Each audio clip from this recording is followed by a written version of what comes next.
In the winter season, around December 25th, the people celebrated the winter solstice. And so the winter solstice would come about somewhere from December 21st all the way to around January 6th or so. And so the people of the North would celebrate different holidays, have different occasions based upon the winter solstice. In the wintertime, there is a period where there is no light. You are literally in darkness 24 hours of the day. And this stretches for a period of time. Now, could you imagine if you're living in Alaska or living in Canada or living in Norway and you don't have central heating and the cold is outside, it's darkness around you. People are dying from disease. It's a terrible time, and every family would probably lose somebody, or they would know of somebody dying from the cold and disease during that season. This is the winter solstice. And so when the sun starts to come out, the people now are looking at the sun as a life-giving force. And so during that time, a number of ceremonies were held in northern countries. In the far north was the Feast of the 12 Nights, which stretched from December 25th to January 6th. Also in ancient Greece, there was the Bacchanalia, which was held for their god Bacchus, the god of wine and sport and play. The Romans had the Saturnalia for their god Saturn, their main sun god Saturn. And so you find during these times that the people held ceremonies in the north. They would burn bonfires. The light was important, the fire, because the fire represents the light, the life-giving force for those who worship nature. Also in the north, they recognized that there was one tree that despite the cold would still remain alive, the evergreen tree, the fir tree. And so in some cases they would take this fir tree, believing that there was powers of life within the tree, and they would put it in their homes, set it there and put a light on the top of it. Or they would make mistletoes and put them over their doorways, a type of what we would call ta'weez or tamima. It is an amulet. And they would hang the amulet over their doors, hang the amulets in their home, hoping that this fir tree, that this so-called life-giving force would protect them from the danger of the winter. And so their ceremonies developed around this. And this went on for hundreds of years. We also find in the ancient northern countries, and the Druids of the north, they carried out special ceremonies surrounding the mistletoe and surrounding the fir tree and the beliefs, and they would meet within circular areas. And they had a secretive cult that spread throughout the far northern countries. One of the interesting individuals, and you can look this up if you can find it in the dictionaries or encyclopedias, is a man called Mithra or Mithras. This is a very mysterious character.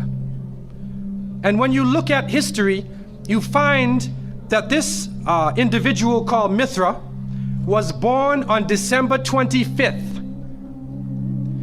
His day of the week was the 7th day of the week, that we still call Sunday.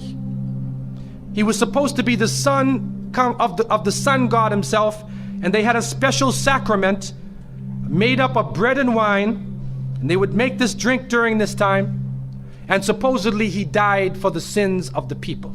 Sounds familiar, doesn't it? But when you try to find Mithra or Mithras in the encyclopedias, they, through state intervention, erased the name. Why is this? That is because after the time of Jesus, Isa alayhi salam, when the message began to spread and they went north, and you'll see within historical writings that Barnabas, one of his disciples, met a man named Saul or Paul, who later called himself Paul. Paul said he saw Jesus on the Damascus road, and he went to the disciples, but the disciples turned against Paul. Only Barnabas stayed with him. But when Paul and Barnabas went into Greece, Barnabas left him. Now, what is the reason why they all left him? What are the concepts coming through Paul? Many people say, well, they left him because he was Saul before, and he used to torture the early followers of Isa alayhi salam. But also you can see, and if you look at present day Christianity, that most of the concepts of the Trinity, of the blood sacrifice, the original sin, and most of the concepts which relate to more than one God are coming through Paul. The preachers are quoting Paul sometime more than Jesus during their sermons. And so Barnabas left Paul. And somewhere in the early days, in Rome or Greece, somewhere in that area, those missionaries who were teaching the teachings of Jesus, Isa alayhi salam, met with this force coming from the north. And so you will see in ancient Roman history that in some cases the Roman emperor would go out to the Colosseum and the gladiators would be fighting each other and everybody's cheering for the gladiators. Sounds like one of our football games. They would go to the Colosseum, right? And the gladiators would fight. And then if one of the gladiators was down, and they would look at the emperor, should I kill him or not? And if he wanted to kill him, he would say, he would go like that, right? You know, that sign down. If he said keep him alive, he goes like this. You know how we use it today? Yes. Okay? He gives that sign. Okay? One of the terrible things happening during these rituals at the Colosseum is that they would bring the Christians out, literally men, women, and children, and feed them to hungry animals. They would take a hyena or a wolf or a lion and get it hungry and crazy and beat it and throw raw meat at it and then send it out on the people, and they would literally cheer and watch as the animal ripped the bodies apart. This is a terrible culture. Tear the bodies apart. And so somewhere along the line, somebody who couldn't take the torture, who felt that maybe we can win these people over, made a compromise. And you start to see changes going on from the early part of the Christian era in Southern Europe, where the major ceremonies held by the nature worshiping people are combined with Christian names and Christian ceremonies, and therefore what comes forth to us is a mixture with the two streams coming together, where you get a monotheistic name or a monotheistic character with a pagan ceremony. And so the mixture of this together is what is giving us the present day holidays that we see. Number one, we understand that Isa alayhi salam, according to the different reports of the different scholars in many religions, he was not born in the cold weather. History shows us that he was born during the warm weather. Even in the Christian traditions, they have the belief that the shepherds were tending their flocks outside. And in Palestine, you cannot keep your flocks outside.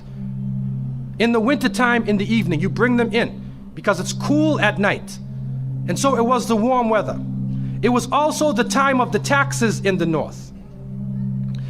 In the story coming in the Quran, when we see the mention in chapter 19 in verses 24 to 25, and we see the mention of the story of Mary, because it is the belief of the Muslims that Maryam, may Allah be pleased with her, was a virgin, and she had dedicated her life to the worship of one God, prayer and fasting, and by the power of Allah, that the Creator breathed His Spirit into her, and she conceived Jesus. He said, be, and it is. She conceived Jesus, Isa alayhi salam, without a father, without a man. That is a belief of Islam.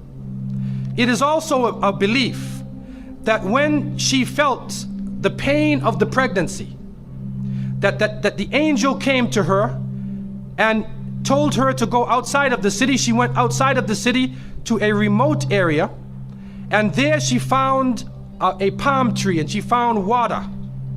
And it was speaking about rutub janniya. It was speaking about a type of rutub, or a type of dates.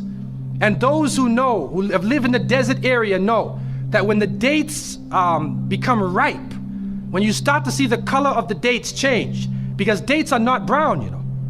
Dates are originally red and they're yellow, they're other colors, but they turn the brown. It's at the height of the heat that the dates become ripe.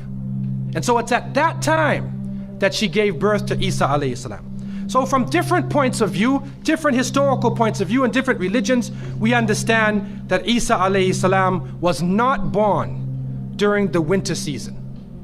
He was born in the warm weather. So who was it that was born in the winter season? What is that? Who is that character now? Let us become detectives and try to find out the answer to this problem. Number one, you have to understand this concept of Saturn, the concept of Bacchus. When they are portrayed by the different artists who drew pictures of them or the sculptures, they're usually portrayed as a heavy-set man with a white beard. And when in the Sistine Chapel, Michelangelo drew his picture, you could see the long flowing beard, and there are actually pictures of this man on a sled being drawn by snakes with wings. Snakes with wings. Snakes do not normally fly. But in this case, the snakes have wings, and the heavy-set man is on his sled being drawn by these flying animals. Sound familiar to you now, doesn't it? He's being drawn by the flying animals. He's performing miracles. He's coming out on December 25th, which is not the birthday of Isa alayhi salam, has nothing to do with Christianity. It is the time of the Bacchanalia and the Saturnalia, and he is representing riotous fun, drunken revelry. And so what happens on Christmas, the Christmas season, especially in America, people today are not even thinking about Isa alayhi salam. They're not even thinking about Jesus. They're looking how they can get drunk. On Christmas, what is going on? In the Caribbean and many parts, if they offer you a Christmas pudding or Christmas pie or Christmas drink, watch out. Because it's probably laced with rum or wine. That's the spirit of the season. Now, this riotous occasion that was going on went so far that the Christian church banned it. And the Church of England, according to historical sources, actually banned it all the way to 1647. It was prohibited in England to celebrate Christmas because they saw Christmas as being a pagan holiday. This is an official position taken by the Christian church, the Church of England, who were known at that time as Puritans. What happened was an individual was superimposed. A name was superimposed. We hear about the name of Saint Nicholas. Saint Nicholas. Now, Saint Nicholas himself is actually coming from the ancient writings of Beowulf. And in these writings, which are done in the Scandinavian region, we find the name Nick or Nickel or Nicker. He was known as a demon, the demon of the north. He was known as the evil spirit of the north, the name of Odin, the evil principle. And so in Germany and in many of the northern countries, the people actually looked upon this so-called Saint Nick as being an evil force, and they would tell their children in the wintertime, don't go outside, because if you do, Nicholas will come along, Nickel will come along, he'll capture you, put you in his bag, and take you away. And so they used it as a negative concept. In Isaiah, in what is left of the Bible, in chapter 4, in 14:13, the devil is known as the prince of darkness. And it is an understanding that his throne, the seat of his power, is in the north. Somewhere in the north is the seat of power of this evil. And so the Germans also, when they depicted this Nicholas, or this Pelsnickel, as they would say, Pelsnickel in German, it means a furry devil. When they depicted him, they depicted him as a man with red fur. He had red fur coat. And his base was in the north, and he was the essence of evil. And the Church of England till 1647 took the position that this celebration could not go on. So what we are actually seeing is that the Christmas occasion was actually the time of evil. It was the time of the belief in the Saturnalia and the Bacchanalia. And because of this, they shifted the occasion to New Year's Eve. They shifted all of their feelings and their merriment and their evil to New Year's Eve. Now, before we go to that, looking back at Christmas, what is happening now in Christmas season? In the northern cities, on Christmas occasion, they put lights around and Santa Claus parades. Do you have a Santa Claus parade here? They have Santa Claus parades, and St. Nicholas is outside and he's in the streets and everybody's talking about St. Nicholas, and the poor children are taught that St. Nicholas is gonna come down your chimney. Most people don't have chimneys in Miami anyway, but a 350-pound man is gonna come down your chimney and bring you presents and keep his clothes white and red, and go to all of the homes in the area and put presents in your stockings and put presents under your tree, and then fly back out into space. And the poor father who sweat and toiled all year to get you the presents gets no credit for the present given to the child. St. Nicholas comes down the chimney, gives you this present, flies off into the night. And many of us were raised thinking, believing in this. Some of us would sneak into the night and look and see our father putting the present under the tree. We knew what he was doing anyway. But you went along with it, and the people say, well, you know, it's Christmas. Don't you like to have fun? You want to stop the children from having fun? What kind of people are you? But what are you teaching the children? You are using the name of Jesus, using the name of Isa alayhi salam, and you are using a figure who historically is the devil. The devil himself, wal iyadu billah. They are using his figure, and he has now taken over the Christmas season. Christmas now to most people means materialism. You have to buy presents for your cousins and your friends, and you gotta buy about 34 presents. And you find that most American people are in debt for 6 months after Christmas. Now, where is Jesus? You get drunk, you fight, you lose all your money, the stores raise their prices. Isa alayhi salam is described as a very humble person. Most of the time he didn't wear shoes, only 1 or 2 changes of clothing. A very simple person, eating very simple food, fasting most of the time.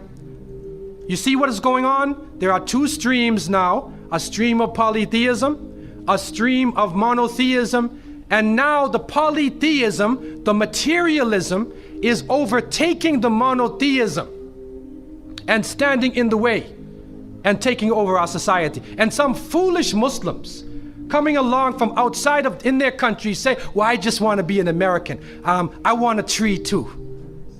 I said, brother, do you know what the tree stands for? He said, no. Okay, I'll get a palm tree with dates. I'll make it halal, a halal Christmas tree. But brother, you have to understand what it means. You have to understand what it means. Number one, the Prophet ﷺ, when he spoke about, he talked about ar-ruqya, wa tama'im, wa tiwala. He said all of these things are shirk. That if you hang amulets thinking that this ta'weez or this amulet is going to protect you from something, then you are actually giving power to the creation of Allah and taking it away from the Creator. If you think that by making some spells, going to a magician and asking them to put a spell on someone, you want to get married, so you go to the Sahir and say, put a spell on Ali, I want to marry him. Put a spell on Zainab. What kind of marriage are you going to have if you go to the magician? And so the Prophet, peace be upon him, named all of these things, the superstitions, the amulets, all of these type of things are the other stream which goes away from monotheism, from the belief in one God, and takes you into another religion.